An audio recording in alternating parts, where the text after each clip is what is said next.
Is the economy getting you down? Are you looking for something to keep the kids busy while you wait in that long unemployment line? Introducing Wacko Toys' newest innovation, the Nancy Pelosi Halloween Party Pack.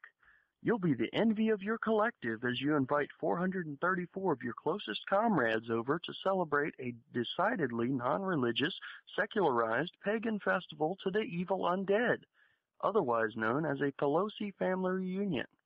Hey kids, Wacko Toys has done it again. Check it out. You have got to be kidding.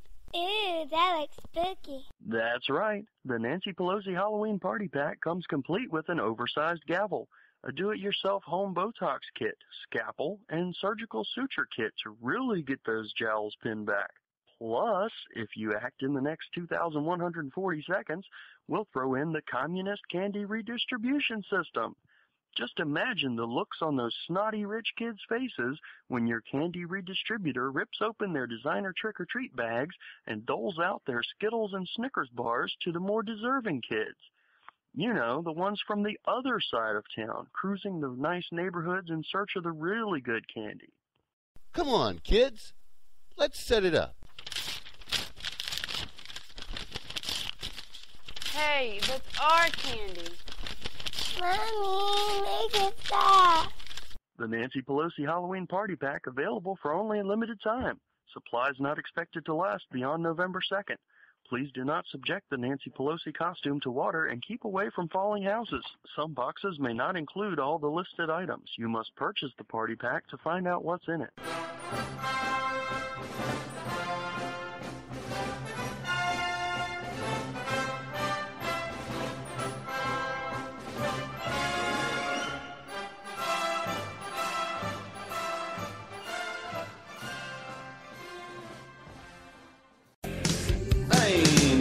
Working.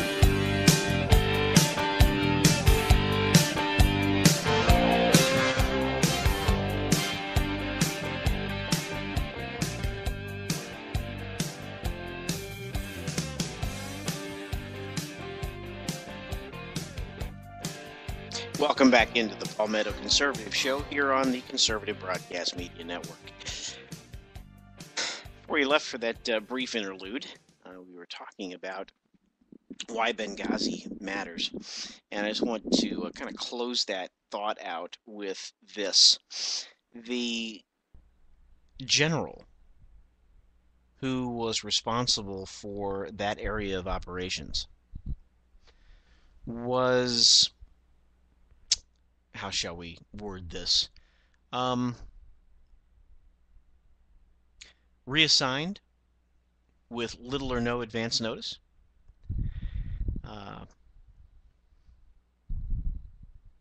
Which, again, for anybody who knows anything about our military, the Department of Defense, the politics therein, you know that, general officers don't typically get reassigned without knowing their follow-on assignment or making an announcement of their retirement.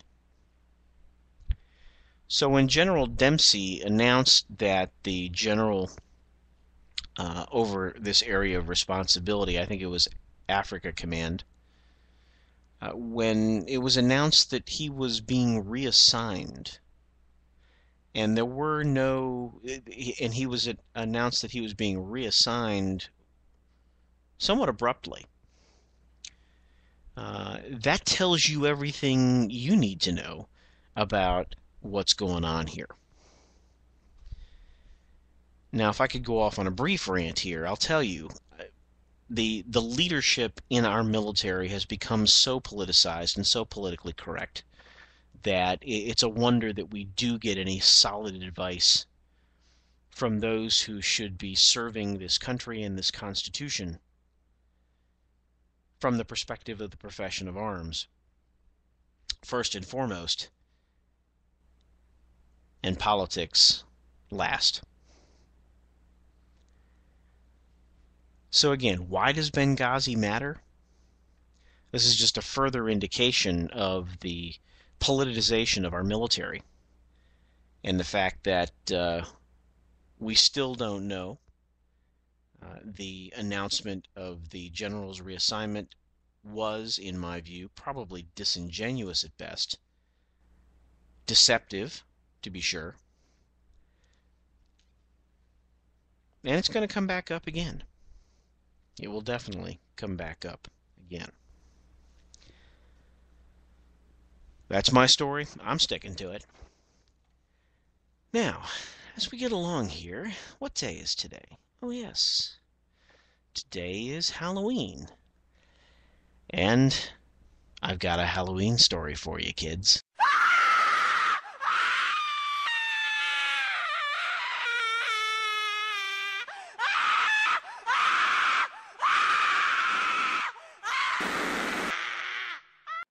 Now, lest you think that that was just a cheap, smarmy scream put in there for no good reason. No, that was the response of one of my listeners when they read this headline. The U.S. will hit its borrowing ceiling at the end of the year. For those of you that were listening to the Palmetto Conservative Show in its previous incantation, you'll recall a time ago when there was debate in Congress about whether we should raise the debt ceiling. And all of that back and forth, and when the President Obama was a U.S. Senator, raising the debt ceiling was a demonstration of failure and weakness and yada yada yada. But now as President, he felt that it was essential that we had to raise the debt ceiling, and unfortunately the Republicans demonstrated the complete and total lack of any spine, and as a result we now have a debt ceiling of $16.3 trillion. And guess what? We're sitting here today somewhere in the neighborhood of around $16.2 trillion in debt. And our ability to borrow is statutorily capped at $16.3 trillion. But the United States, according to AFP news source, the United States will hit its statutory borrowing limit near the end of 2012, just as a new Congress gears up to do battle over the country's huge debt burden and federal fiscal deficits. The country's current debt is around $16.2 trillion, and continued borrowing needs to finance the budget shortfall will send the government past the fixed $16.39 trillion sometime in the final days of the year. Boy, does that sound ominous? In the final days of the year. The limit will be struck between the November 6th presidential and congressional elections and the time when the new Congress is sworn in early January. As a side note, might I point out that we still don't have a federal budget. If Republican Mitt Romney defeats President Barack Obama in the White House race, it would also come while Obama serves as a lame duck president before his successor takes office on January 20th. That raises the prospect of a possible political battle spanning both the old, outgoing Congress and a possibly reshaped new legislature over how to finance the deficit, which hit $1.1 trillion in the fiscal year that just ended. That would be fiscal year 2012. Fiscal year 2013, which began on October 1st, began once again, like its past three predecessors, without a budget. And it would also come as Republicans and Democrats seek a compromise on an alternative to the quote-unquote fiscal cliff crash austerity plan of budget cuts and tax hikes that will be implemented from January 1st, threatening to send the country back into the recession. In July 2012, Washington went through a vicious political battle over raising the debt ceiling. In the end, the fight culminated in the poison pill compromise that has become the fiscal cliff trajectory, also known as its friend, sequester. Without a timely increase to the ceiling, the Treasury said it would likely be able to take quote-unquote extraordinary measures to sustain government spending without adding to the debt into January 2013. Side note, might I suggest that the Treasury begin to prepare quote-unquote extraordinary measures? Quote, Treasury has the authority to take certain extraordinary measures to give Congress more time to act to ensure we are able to meet the legal obligations of the United States of America, the department said. We continue to expect that these extraordinary measures would provide sufficient quote-unquote headroom under the debt limit to allow the government to meet its obligations until early 2013. What can I say, folks?